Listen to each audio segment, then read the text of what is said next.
Hello tout le monde, j'espère que vous allez bien. Moi je suis trop contente de vous retrouver pour cette nouvelle vidéo. Aujourd'hui je vous retrouve pour une petite recette rapide pour le goûter. On va faire des petits sablés avec du chocolat à l'intérieur. Je vous mettrai l'image juste ici. Je sais pas si vous connaissez mais ça a l'air hyper facile et cool à faire. Donc si ça vous chauffe, c'est parti, générique. Bon, pour ma petite tenue du jour, je suis du coup avec mon petit pull blanc. J'ai des petits détails comme ça en dentelle, je trouve ça juste trop chou. Et j'ai cette nouvelle petite jupe que j'ai eue à Noël, que je trouve juste trop mimes. C'est la façon un peu en daim, vous savez, avec la petite boucle là comme ça. J'adore. Le soleil est en train de se coucher à vitesse grand V, donc il faut que je me dépêche de tourner ma petite vidéo, de vous montrer cette recette. Donc c'est parti pour les ingrédients, je vous montre tout ça. Je vais commencer par peser tous mes ingrédients, donc comme ça vous pourrez suivre au fur et à mesure. Je vais commencer par le plus gros, donc la farine. Il nous faut 250 g de farine. Pouf, pouf. Voilà. 250 g de farine juste ici. Ensuite il nous faudra 125 g de beurre coupé en petits morceaux. Voilà, j'ai mes 125 g de beurre. Je vais le laisser de côté, donc là je l'ai déjà laissé un petit peu à l'air ambiant, donc c'est pas trop mal. Ensuite on va prendre la poudre d'amande. Donc pour ça je m'en veux un peu parce que elle est périmée depuis novembre 2022. Je sais pas trop ce que je risque. Celle-ci au pire c'était décembre. C'est grave ou pas si la poudre d'amande elle est périmée? Je sais pas trop là. J'ai pas du tout 70 g, ça va pas. Je savais pas que ça périmait aussi vite. Hein.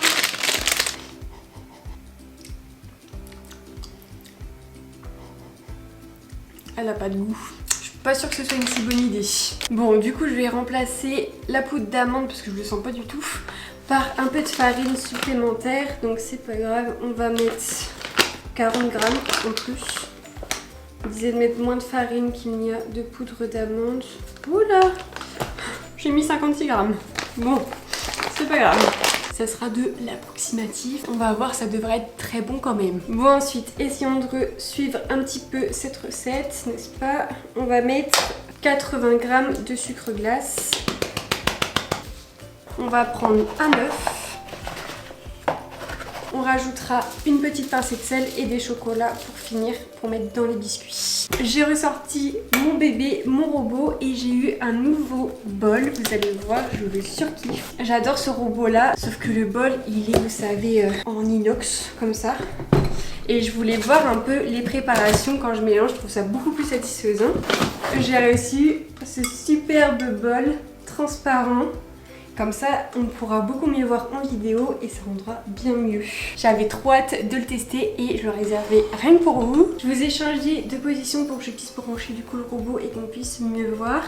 On va finalement prendre plutôt le batteur. J'ai lavé le bol parce que première utilisation. Je préfère avoir un truc clean. Et on va commencer par mélanger beurre et sucre. Donc ça va être beaucoup plus simple de faire directement avec le fouet.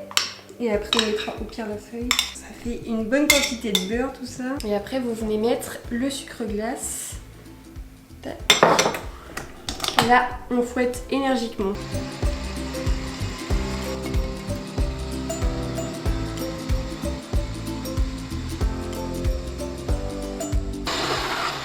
Je vais venir voir à quoi ça ressemble. J'ai eu peur de voir une petite coquille d'œuf là. Vous en avez vu une tomber vous? On va remélanger un tout petit coup et après on ajoutera la farine et le sel.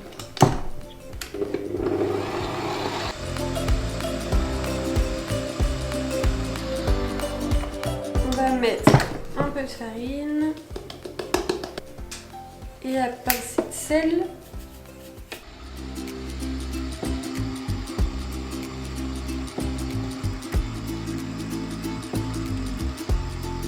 Là, je ferais mieux de faire avec la feuille pour le coup, parce que je vois bien que ça hache un peu trop. Et là, c'est pas ce qu'on veut. Vous vous munissez du coup soit de vos mains, soit de la feuille. Et là, on va mélanger. Ça marchera mieux comme ça.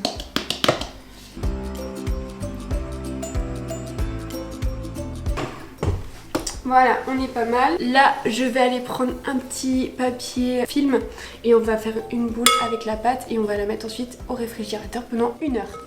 Donc on vient prendre du papier film, je l'étale juste ici, retirer tout ça, on retrousse ces petites manches. Et là, c'est la partie un peu costaud. On va prendre une cuillère en bois. Je vais essayer de rassembler un peu déjà. Comme ça, la pâte. Est-ce qu'elle est bonne déjà avec ma farine à la place de la poudre d'amande? Oui, ça le fait très bien. En fait, la poudre d'amande, ça donne un peu plus de goût. Ouf. Et là, on a une belle pâte. Regardez-moi ça. Je suis contente du résultat. Hop, je vais la mettre juste ici. Le reste, ça sera pour gratter. Je vais l'enrouler dans mon petit papier. Et ça, vous le réservez pendant 1 heure au réfrigérateur. C'est bon, ma pâte est prête, elle a bien pris au réfrigérateur. Donc on va tout simplement retirer le papier sulfurisé. Et on va ensuite tout simplement étaler la pâte sur le papier cuisson et on va mettre ensuite à cuire. J'ai étalé ma pâte, maintenant il faut qu'on trace des rectangles de 7 cm sur 14 cm. Devinez quoi, je ne retrouve pas ma règle. Quand ça veut pas, ça veut pas. Je vais essayer quand même du coup de faire le double par la moitié et on verra ce que ça donne. C'est vraiment à la louche, hein, c'est n'importe quoi mon truc. Je vais en faire des plus ou moins gros, comme ça on verra ce que ça donne. Et ensuite, si vous avez une règle, il faut placer à 3 cm d'une des extrémités un carré de chocolat. Mais c'est pas assez grand mon truc. Moi je vais en faire des plus petits, hein, c'est pas grave. Hop. On le roule comme ça et là vous appuyez pour l'étaler un petit peu. On dirait un petit peu des petits pains au chocolat, vous trouvez pas? Je vais faire les derniers avec la pâte qui me reste et ensuite on va enfourner pendant 8 à 10 minutes à 180 degrés. Voilà mes petits sablés, à quoi ça ressemble? Il y en a des plus ou moins réguliers, des plus ou moins gros. On va voir du coup après cuisson à quoi ça ressemble. Le four vient de biper, il m'avertit que c'est prêt. Donc je vais poser tout ça sur un papier cuisson et hop, on enfourne directement.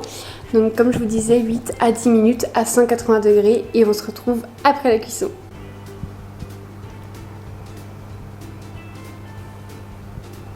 Regardez-moi ces petits sablés, juste trop chou. On voit bien le chocolat à l'intérieur. Franchement, je suis hyper contente du résultat. C'est trop canon, trop canon. Je vous montre le reste. Voici la petite fournée du coup que j'ai faite. J'ai laissé 10 minutes, j'ai pas voulu laisser plus. Ça va pas énormément doré, mais ça m'a l'air suffisamment cuit. Voilà, j'espère que ça va être bon. On va tout de suite goûter. J'ai trop hâte de savoir le résultat. Vous allez me dire, mais Matou, il fait nuit. Qu'est-ce que tu fais à manger ton goûter à 18h30 passé? Il est 18h34 précisément. Mais il n'y a pas d'heure. Pour le goûter, c'est dimanche. Donc, je vais goûter ça tout de suite. Ils sont encore un petit peu chauds. Je pense que ça va être très bon.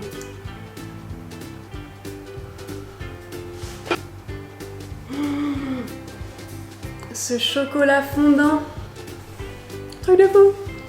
Je vous conseille vraiment de les manger tièdes comme ça, avec le chocolat qui fond. Oh là là. Les biscuits achetés en supermarché, c'est bon, mais c'est hyper sec. Et là, comme c'est encore un peu moelleux, pas trop sec, c'est trop bon. Je me régale. Pure dinguerie. Testez. Vraiment chez vous, testez. Trop bon. Le chocolat, il fond encore là jusqu'au bout. Ça donne vraiment le goût hyper agréable. Verdict, malgré que je n'avais pas ni la poudre d'amande ni de quoi mesurer pour faire pile poil ce que je voulais, et bien c'est super réussi. Donc vous voyez, pas besoin de vous prendre la tête, juste la pâte à faire, rajouter le petit chocolat, attendre 8 à 10 minutes et après déguster. C'est assez rapide à faire. Si vous voulez en faire plus pour la semaine, c'est possible, vous voyez. Là, j'aurai largement de quoi faire pour mes petits goûters des jours à venir. Donc je suis hyper contente. J'espère en tout cas que cette vidéo vous aura plu. Merci de l'avoir suivi jusqu'au bout et je vous dis en tout cas à une prochaine. Allez, ciao ciao!